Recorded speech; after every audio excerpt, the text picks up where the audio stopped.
ఇక్కడ గురుకులాల్లో జరుగుతున్నవి. కానీ ఇప్పుడు ఈ ప్రతిపక్షాలు గోరంత చేసి కొండంతలు చేసి అంటే పాత గవర్నమెంట్ ఉంది. ఆ పాత గవర్నమెంట్ ఈ దరిద్రం స్టార్ట్ అయింది. వాళ్ళు మాట్లాడకూడదు దీని గురించి. నా ఉద్దేశం అది. ఓకే. సో అంటే ప్రజలు చెప్పాలి ఇలాంటివన్నీ కూడా. సో వాళ్ళు ఒక మొత్తం కలిపి ఒక 10 మంది 15 మంది చనిపోతే 100 మంది చనిపోయింది చెప్పడము ఇవన్నీ అబద్ధాలు ఆడుతున్నారు. అది పక్కన పెట్టేస్తే గురుకులాల్లో కూడా ఆ SOP అంటాం మనము, స్టాండర్డ్ ఆపరేటింగ్ ప్రొసీజర్ని ఇంకా స్ట్రెంథెన్ చేయాల్సిన అవసరం ఉంది. అసలు ఫస్ట్ ఆఫ్ ఆల్ అండి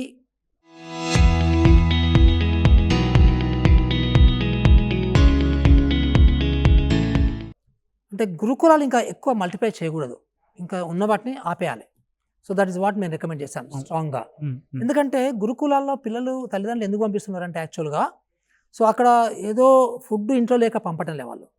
సో ఈ లోకల్గా ఉన్న ఈ చిన్న చిన్న బుల్లి స్కూళ్ళలో ఎడ్యుకేషన్ పిచ్చిగా ఉందని, సేఫ్టీ సెక్యూరిటీ లేదు, క్వాలిటీ ఆఫ్ ఎడ్యుకేషన్ లేదు, ఒక డిగ్నిఫైడ్ ఎన్వైరన్మెంట్ లేదని చెప్పేసి అక్కడ కనీసం ఎక్కువ మంది టీచర్లు ఉన్నారు. సో అక్కడ కొంచెం సేఫ్టీ సెక్యూరిటీ ఉంటుంది. సో అక్కడ ఎక్కువ మంది కొంచెం ఎక్కువ నాణ్యమైన విద్య దొరుకుతుంది అనే ఉద్దేశంతో పంపిస్తున్నారు. బాగా కష్టాలు కోర్చి పంపిస్తున్నారు. అక్కడ పిల్లలు సఫర్ అవుతున్నారు, తల్లిదండ్రులు సఫర్ అవుతున్నారు. సో అది కరెక్ట్ కాదు. సో అందుకని అక్కడ ఇంకొకటి మనము ఈ పిల్లలకి సంబంధించిన న్యూట్రిషను సేఫ్ ఫుడ్ పెట్టాలి అంటే కూడా మన culturally we are not in to that, to be frank. మనం కల్చరల్గా మన పిల్లలకైతే ప్రేమ చూస్తాం కానీ మంది పిల్లలకి ఆ ఎంపతి ఉండదు మన దగ్గర, తక్కువ, చాలా తక్కువ. నేను ఇది ఒప్పుకొని తీరాలి ఇది ఎవరైనా ఎక్కడ. సో మేము అంటే యూరోప్తో కంపేర్ చేస్తే, కెనడా లాంటి కంట్రీస్తో కంపేర్ చేస్తే, సో చాలా కంట్రీస్తో కంపేర్ చేస్తే మనము వేరే వాళ్ళ పిల్లల్ని ప్రేమించాం, బాధ్యత తక్కువ అనుకోవచ్చు. ప్రేమించాం. అసలు ప్రేమించ లేకపోతే బాధ్యత ఎక్కడ వస్తుంది నీకు? సో అదొక మెకానికల్ చేయకూడదు. పిల్లల పెంపకం అనేది ఇంట్లో కావచ్చు, ఒక గురుకులంలో కావచ్చు, ఒక స్కూల్లో కావచ్చు, ఇది చాలా క్యాజువల్గా చేసే బాధ్యత కాదు, జాబ్ కాదు ఇది. ఇది పిల్లల మీద లవ్తో చేయాలి. కానీ అలాంటి లవ్ అనేది మనం ఎక్స్పెక్ట్ చేయలేము మన సొసైటీలో.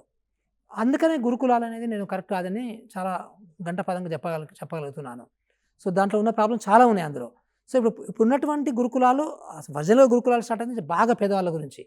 అప్పుడు పేదరికం ఎక్కువ ఉండే, ఒక 25 సంవత్సరాల క్రితం కూడా పేదరికం ఎక్కువ ఉంటుంది.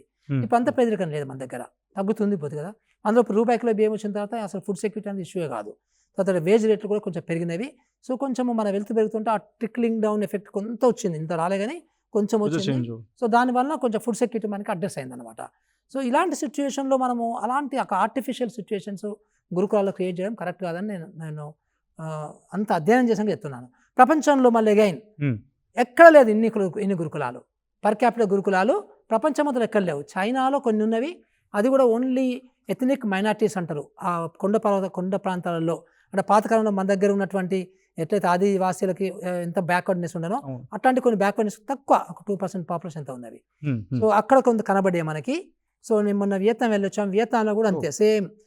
అక్కడ మనకి ఎథనిక్ మైనారిటీస్కి కొంతమందికి పెడుతున్నారు, జనరల్ పాపులేషన్ పెట్టారు అక్కడ ఎక్కడ కూడా. సో ఓన్లీ మన దగ్గరే, అసలు మన దగ్గర కూడా 28 రాష్ట్రాలలో కూడా సో మీకు పంజాబ్ హర్యానా లేవు గురుకులాలు ఫర్ ఎగ్జాంపుల్. సో కర్ణాటకలో ఉన్నవి మన దగ్గర నెంబర్ 1 ఎక్కువ, Telangana number 1, Andhra number 2, Karnataka number 3. అంటే ఈవెన్ కేరళలో కూడా గురుకులాలు లేవు. So very few. సో అది కరెక్ట్ కాదని, అందుకనే మనము అలాంటి సిచ్యువేషన్ని, అలాంటి ఆర్టిఫిషియల్ సిచ్యువేషన్ని తగ్గించుకోవాలి. తర్వాత అక్కడ మనం ఇంకొన్ని ఎట్లా ఉన్నాయి కాబట్టి నడపాలి కాబట్టి నడుపుతాం కదా. సో దానికి ఆ SOP స్టాండర్డ్ ఆపరేటింగ్ ప్రొసీజర్ కొంచెం స్ట్రాంగ్గా పెట్టాలి. సో చెక్స్ అండ్ బ్యాలెన్స్ ఇంకొంచెం ఎక్కువ పెట్టాలి. అవసరం అనుకుంటే ఇంకొంచెం ఎక్కువ మంది ఎంప్లాయీస్ని పెట్టాలి అక్కడ. సో దట్ ఎవ్రీబడి ఈజ్ అంటే టీచర్స్ కూడా బాగా ప్రెషర్ పడుతుంది వాళ్ళ మీద. ఒక టీచర్లు కొత్తగా ఒక 5 సంవత్సరాలు బాగా పనిచేస్తారు, ఒక 6 సంవత్సరాలు చేస్తారు, కానీ లైఫ్ అంతా ప్యాషన్తో చేయమంటే కూడా కష్టమే వాళ్ళకి. So more than passion systems develop చేయగలిగితే వాళ్ళకి మనం క్వాలిటీ ఫుడ్, క్వాలిటీ ఎడ్యుకేషన్ ఇవ్వడానికి గురుకులాలలో అవకాశం ఉంటుంది.